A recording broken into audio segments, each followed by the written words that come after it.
এই গরুটার জন্য আমি 6 মাস দিনরাত খাচ্ছি, আল্লাহ যেন আমার কুরবানি কবুল করেন। আরে আলু ভাই, দারুণ গরু কিনছো, এবার গ্রামের সেরা কুরবানি হবে ইনশাআল্লাহ। ভাই। আজকাল গরুর চোর অনেক বেড়ে গেছে, সাবধানে রাখবা।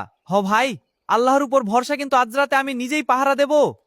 বাবা, কুরবানির গরু শুধু পশু না, এটা আল্লাহর ইবাদত।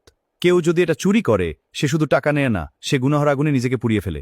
হুজুর, আল্লাহ যেন আমাদের হেফাজত করে। আল্লাহ, চোখটা বন্ধ হয়ে আসছে, কিন্তু গরুটা রেখে ঘুমালে সর্বনাশ। আলু ভাই, সাবধানে থাকো, ঘুমায়ও না। ভাই, যাচ্ছি। আজকের রাতেই মাল আমার কোরবানির গরু মানে লাখ টাকা। ঘুমাও ঘুমাও, সকালে কান্না করবা। এটা কোথায় গেল? জানি না, সব শেষ হয়ে গেল। যে কুরবানির গরু চুরি করে, সে শুধু গরু চুরি করে না, সে মানুষের বিশ্বাস চুরি করে। হুজুর, আমার সাথে এমন কেন হলো? আজান, এই সময় আজান, কেন আমার বুক কাঁপতেছে?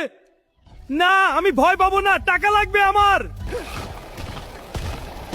আলু ভাই দেখো, গরু ফিরে আসছে।